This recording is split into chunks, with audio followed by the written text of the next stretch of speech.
Hey, the event fam. So, what I'm thinking about right now and what I wanted to share is reflection, the act of reflecting. It's important that we reflect on our past and all the things that have happened in our lives,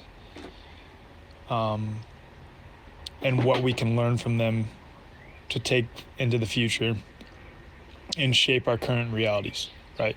And alter our future realities. But so much of us on a day-to-day basis are focused both on something in the past that we can no longer change, that we can do nothing about. That is, unless you listen to Don Lester and David Parker's recent episode they're featured on my podcast, The Way Forward, and they would say different. But, okay, until we all cultivate that ability, we cannot go back and change the past. And we spend so much time dwelling on it. Or we spend time dwelling on something that may or may not, and most oftentimes will not happen in the future.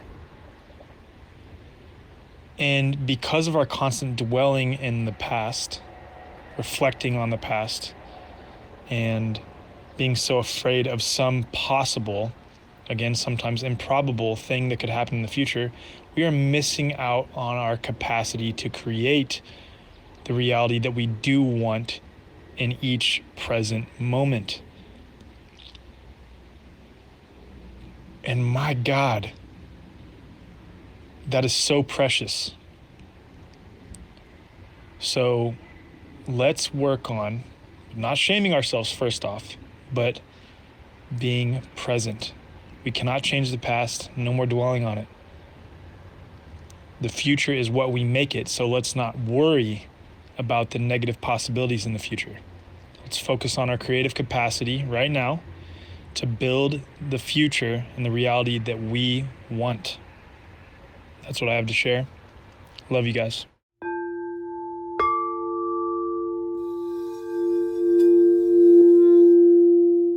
Hi friends, Tara here.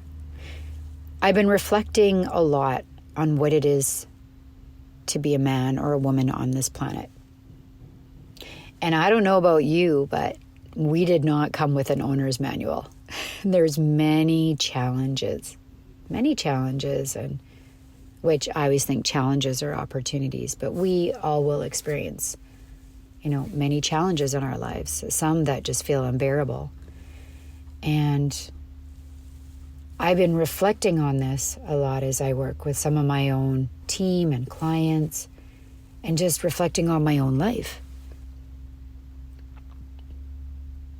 We didn't come with an owner's manual. There's no right or wrong way. Being a man or a woman will bring up many different things that we have to go through. Many challenges. We will experience failure many times. As my mentor Bob would say, failure is a gift. Failure is an opportunity. It's a privilege. It allows us to have an opportunity to just take a look at maybe what's not working and to make a decision to maybe move towards doing things a little bit differently, to doing things better. I think we all can do better.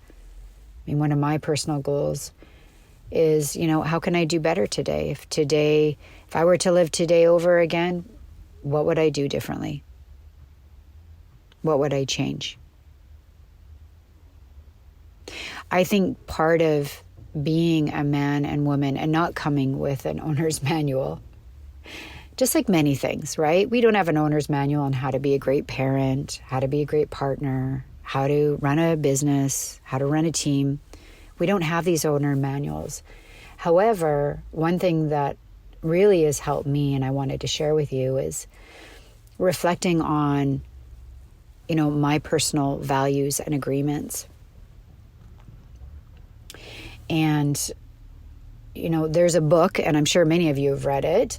And if not, you need to. It's such a great book called The Four Agreements by Don Miguel Ruiz, or I always say his name wrong. Ruiz, I think, is how you spell it. And I absolutely connected and resonated with the Four Agreements.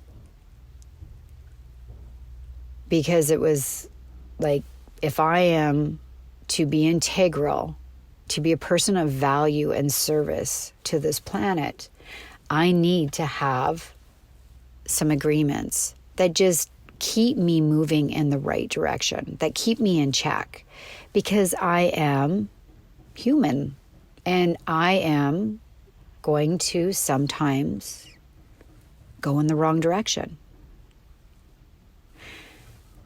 And what I love about these agreements is it's the main agreements have helped me also create agreements, especially as I've gotten to know who I am and understand universal law or God's laws, that are, again, continually moving me towards my goals, my bigger goals and dreams. And so when you have those kind of non-negotiable values and agreements in your own life, and of course, we've got to make sure that not only are they agreements, that this is my agreement, right, for me, but that I also have to embody this and I have to treat people the same way. And of course, we always can do better. I can do better. And better is a good thing. I mean, isn't that why we're here? We're here just to do better.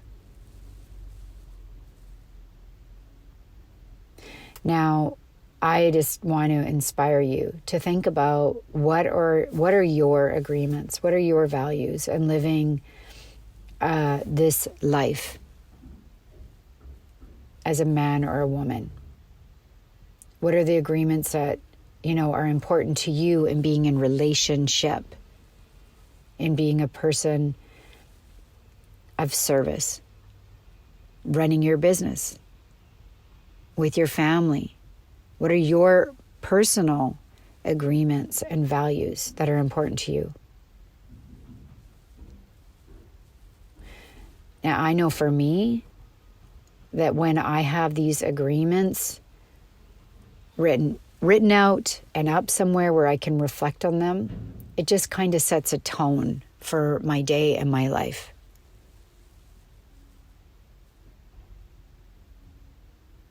And it keeps me moving forward, because there are those days that are going to be tough. There are those moments that are going to feel unbearable, and we're going to want to quit.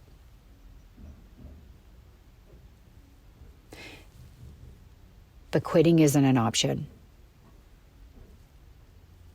Because if we don't work out our stuff here, we're going to have to work it out sometime. I really believe that.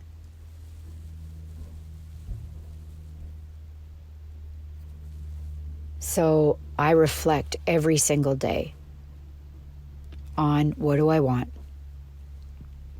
I'm living a life of purpose. What do I really want? Why? That bigger why. Why do I want that? Because your why is going to have to move you forward when things get tough. And what are my personal agreements and values around the kind of person that I am and how I want others to treat me and respect me and show up? When you do this, it's an absolute game changer. The only way to truly make a difference on this planet and be a person of service, because I do believe the reason in living, the purpose in living, is to serve, is when we love and respect ourselves enough and treat ourselves well. That's the only way that we can love and respect and hold space and compassion and all that other good stuff for people outside that are around us. And when you do this by law, your life just gets better and better. It really, really does. So I hope you all have a great week. Thanks for holding space to share some thoughts here. And yeah, just as a team, we're always open to, how can we serve and how can we show up in a better way to support you? Make it a great day.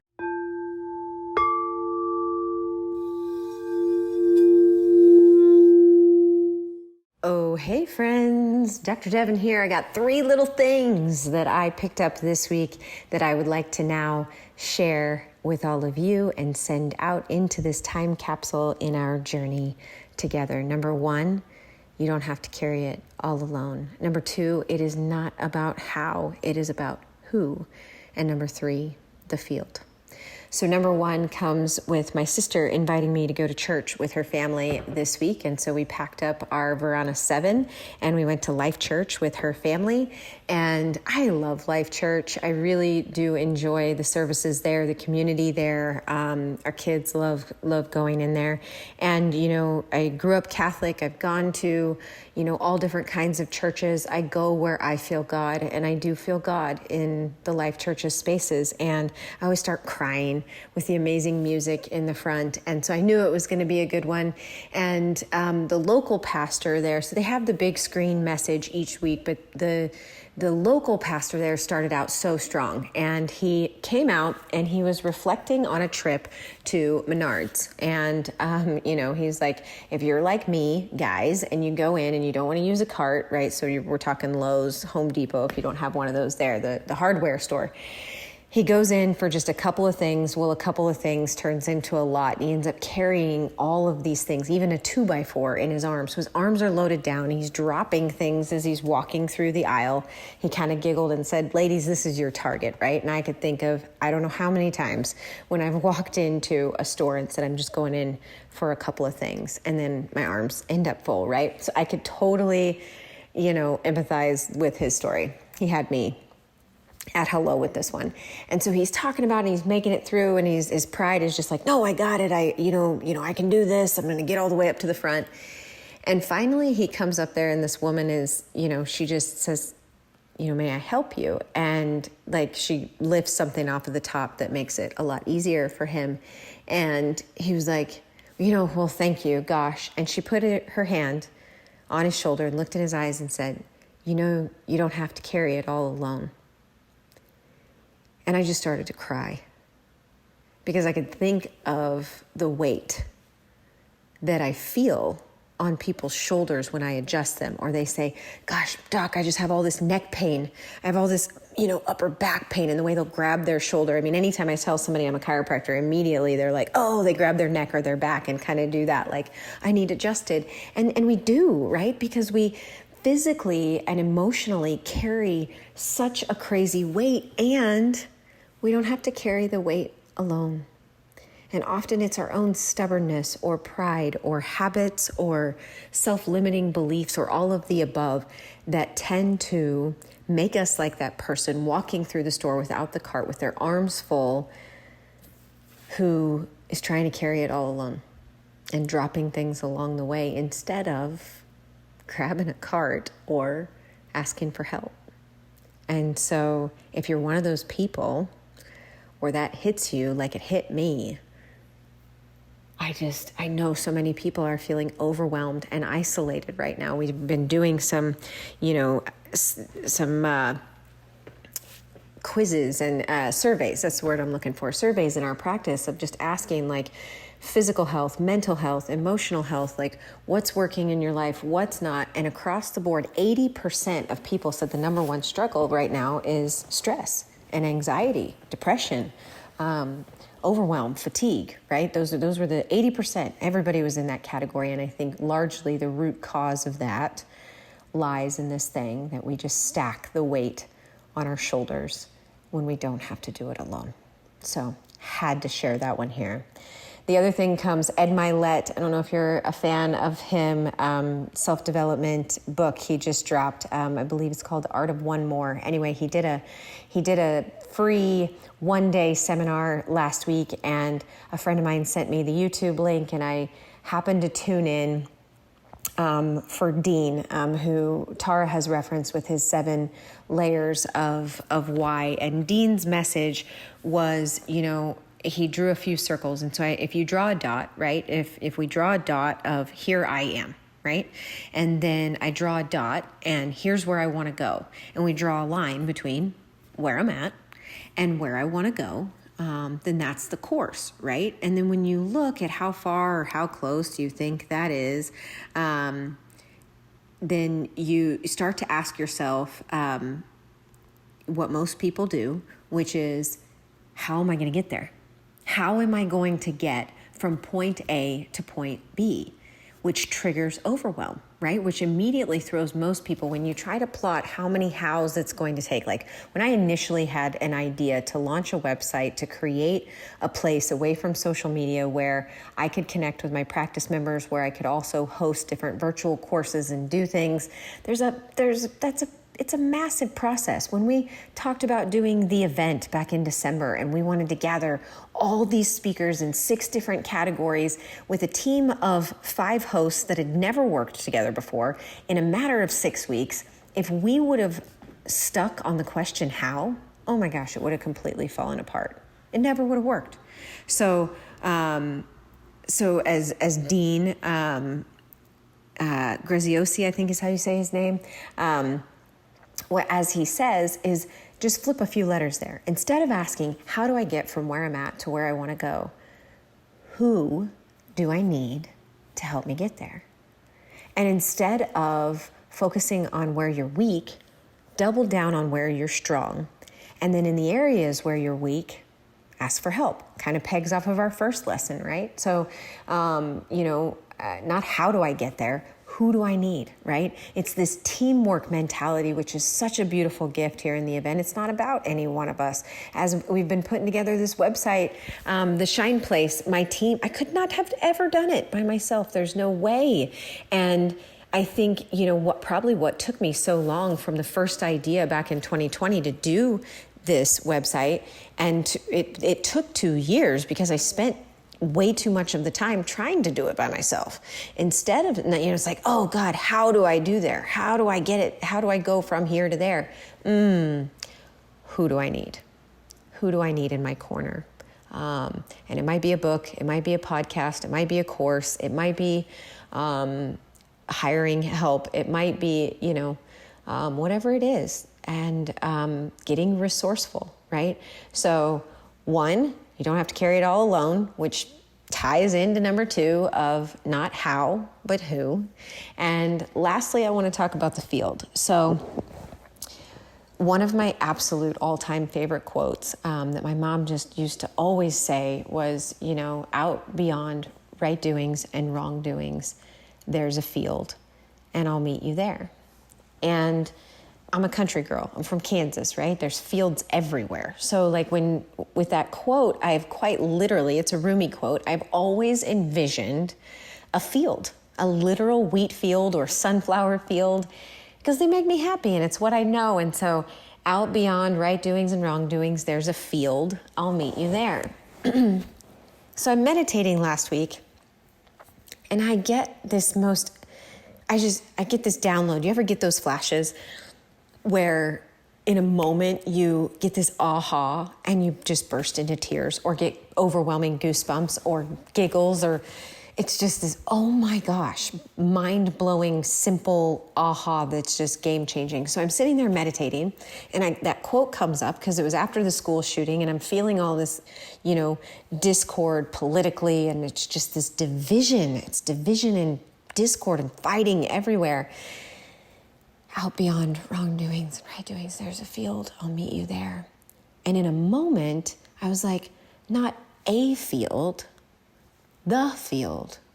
Like Dispenza, like Lipton, the field, the vibrational field, the energetic field from which we came, to which we go, where we are all one. I'll meet you there. Because we are all far more alike than we could ever be different. And we do come from that place, that vibrational field. I will meet you there. It's like it's not a destination like a physical field, although still a big fan of sunflower fields and parties in the field. But it's the field. That's how I can close my eyes in the moment right now and meet you in the energy field of the words that I am speaking. Right now, there's a resonance happening between me, the speaker, and you, the listener, in the field. And we are meeting there. And it's so powerful, so that no matter what we go through, we don't have to carry it alone. And it's not about how we get through these days or how we move forward, but who we choose to walk this journey with.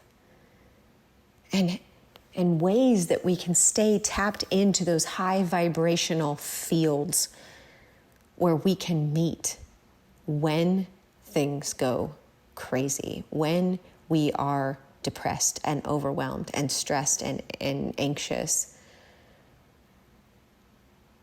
I have a feeling temperatures will continue to crank up. We haven't hit the climax yet. We just haven't. Snake venom and monkeypox and all of it is leading us just steps closer to whatever's just around the bend, and we're all waiting for it, right? When we hit those crashes, close your eyes, go to the field, and I will meet you there.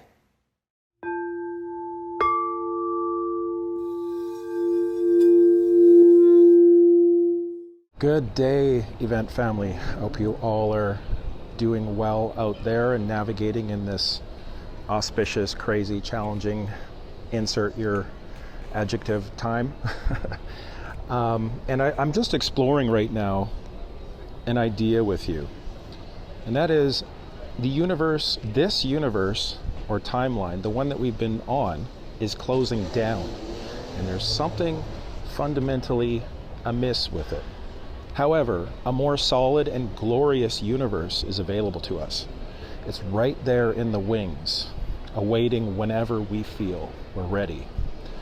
Now, the paradox is that the shift to the, quote, primary universe, the awesome universe, you could say, is not made by escaping our current one, but rather by showing up here, real and raw. And I would add, compassionate. Here, showing up here in the now, in this broken universe. So that's the theory that I've been exploring, and I wrote an article kind of to expound this and to share about some synchronicities, some dreams, and one of my favorite films of all time. And that's called, or the post is called, Are We Living in a Tangent Universe? So, this topic is really deep for now, and I want to keep this share on this week's episode pretty short, so I won't get too deep into it. But this topic is fascinating me on this journey of really the inside-out shift that we're talking about. You know, true empowerment, use of our choice in this, I would say, free will multiverse. And I think some interesting things have happened, both perhaps with regard to physics and the very fabric of our reality. And these are talked about in an article that I received yesterday, which is one of the synchronicities that I received on email from my friend, Dr. Deborah Green. And she was an amazing soul, deep thinker and a healer that was one of the speakers in the 5G summit that we produced 3 years ago. So Deborah talks about there's growing scientific evidence and aligned quantum physics that back up the theory that there is something fundamentally amiss in the very fabric of this reality of this universe.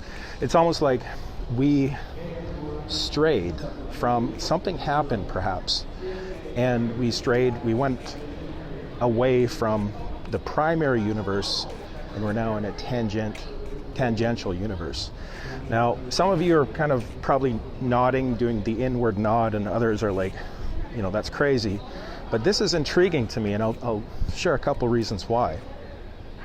There's evidence. One of the things is like with the CERN, subatomic particle collider experiments, there was some theorizing, potentially even disclosure, that some of the experiments could have an effect on the very fabric of the universe.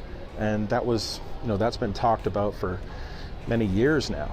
So Deborah explores that in her email, and one of the other additional synchronicities that I connect with that is one of my favorite films of all time has kind of been coming back into my field of awareness, and it's called Donnie Darko. And I mentioned this in the article, but just in short, there was a deviation. Something happened, and interestingly, that came out in 2001. That film, and just before 9/11. And I think that some would say ritual, obviously planned event that 9/11 was, perhaps significantly shifted timelines. It was kind of like a beacon type event that after which time there's been a steady and almost completely illogical from one sense, but logical from another sense, ramp up to totalitarianism and total control, you could say, and going in that direction. And on the other hand, there's some amazing things that are happening within and in relationships for those of us who are on the path of, let's say, initiation, saying yes to life. And it's arduous. It's friggin' crazy sometimes how intense it is, and internal and in the situations in our lives. But the reason why I was inspired to write about this, though, was a dream I had this morning that basically was very, very vivid, and it was directly aligned with these concepts that there's some change that happened in our reality and some mystery that we're asked to navigate, to work out. And navigating it has to do with not being bound by fear, and perhaps shifting our relationship to fear. So moving it away, and this is mentioned in the film Donnie Darko. It basically talks about the limiting aspect of a 2D perspective on love versus fear. And it's new. I think it's nuanced. I think to basically say that it's either love or fear, and that's the choice. I think honestly, the problem with that is that there's an inherent judgment if we hold that paradigm, that to be the end all be all, and we just keep trying to be loved. We just keep trying to be loved. We just keep trying to be loved, and we perhaps miss the messages that the fears are really trying to present to us. So this is where the oneness paradigm comes in and intersects, I think, with this duality, this polarity here. Increasing polarity in this reality perhaps is calling us to a place of oneness, a place of wholeness. And actually, letting ourselves off the hook and perhaps giving ourselves permission to feel the lower,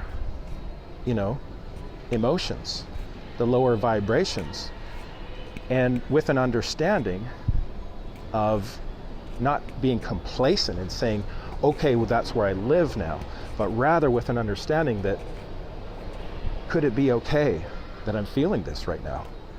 And just bringing it back to the present moment. As my good friend Xavier Dagba says so eloquently, could this be okay? Whatever we're experiencing, whatever we're feeling, whatever we're noticing, could that be okay? And when I navigate that, I just notice my body relaxes a little bit. My nervous system moves towards homeostasis. And I can breathe more deeply again. So something is happening. I would love to hear your guys' feedback, either on the article on my website or down below. I'd love to hear what you feel is happening, really, at the deepest and highest level, aside from all the narratives and the duality. Where does it bridge into the real for you?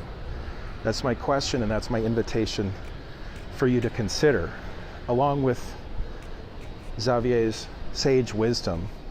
Whenever you feel something that's uncomfortable, could that be okay? Could this be okay? So I love you guys. Just in the airport here, about to jump on a plane, and I seem to be communicating with you when I'm traveling a lot these days. But blessings to you and much love.